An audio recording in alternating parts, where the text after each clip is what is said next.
The favorites to win the championship and upgrade over the second best team of last year, San Francisco Shock, are not fucking around this year, and they have shown they have no intention of slowing down after 4 years of excellence.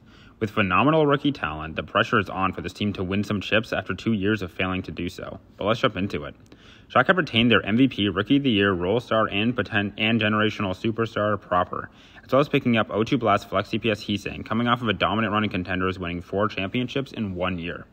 Yeah, this DPS line is 10 out of 10, straight up. Proper is the best player in the world by a long shot. He's received unheard of praise by most coaches, and has basically won every individual award there is, despite spending only 1 year in the league. He's dominant on the Flex DPS, and top 3 on most hitscan picks, the Sojourn and Widow especially. He's ridiculously insane, and having him on your team should probably break some kind of competitive integrity rule. Pairing him up with Hee-Sang is even more broken. Hee-Sang is a great talent, and I have a video about him coming out, but he's been a top-tier Flex DPS and contender since 2020. It is known for his flexibility, game sense, and most of all, his absolutely bonkers Tracer gameplay. He's an absurd player and a favorite to win Rookie of the Year. Now, a common concern with his team is that, well, they have 2 Flex DPS. Considering how prevalent hitscans have been in the meta, isn't that a bit of an issue? While Proper has proven to be a force of nature on the hitscan department as well, basically dragging Shock through the lower bracket damn near to a grand finals win in the playoffs on the Sojourn. And his Widow and Cassidy are nasty as well. And Hee-Sang is a force to reckon with on the Sojourn as well, meaning even on the double sniper comp, these guys are dangerous and meta-proof. 10 out of 10 DPS line. Next up, the tanks. They picked up Max and Junbin, both from O2 Blast, coming off a dominant 2 years in contenders, winning 6 straight tournaments. These guys are elite, absurdly good. Max has been by far the best tank coming out of contenders and has received ridiculous praise by analysts and coaches. His Sigma, Zarya, D.Va, and Junker Queen are all phenomenal, and he has a solid Winston and Ramattra too. Meanwhile, Junbin is a great talent in his own right. He has a 2021 Fate level ball, no joke, an incredibly good Winston, and a really strong Ryan, Orisa, and Doomfist.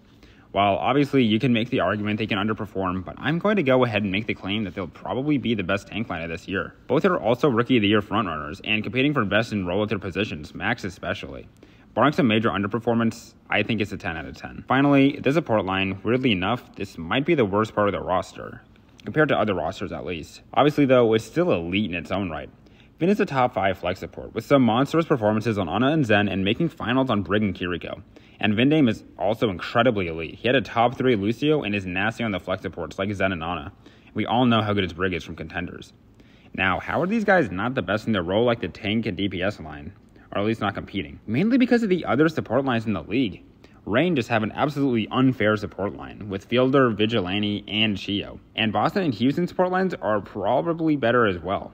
They're an elite support line and will not hold the team back in any meta, but I think they might struggle against some of these other teams, especially in the double flex department. But I do think on a good day, they can diff any team supports. On the Lucio flex support comp, I think they're actually better than a Boston and maybe even Houston's. This is a 9 out of 10 support line. Finally, the coaching. They have retained their coaching staff of Krusty and 9K.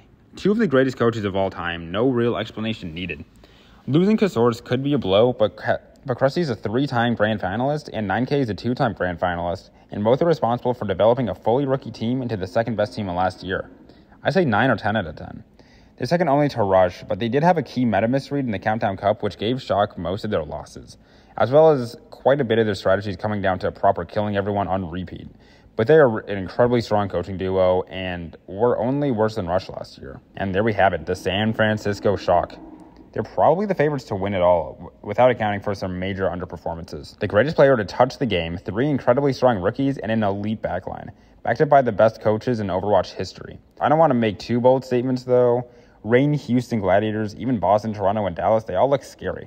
But I think Shock really should walk out of the season with at least 1 title and a top 3 regular season finish. But I'm fully expecting these guys to walk out of the season with their 3rd franchise championship title in their cabinet. Thanks for watching.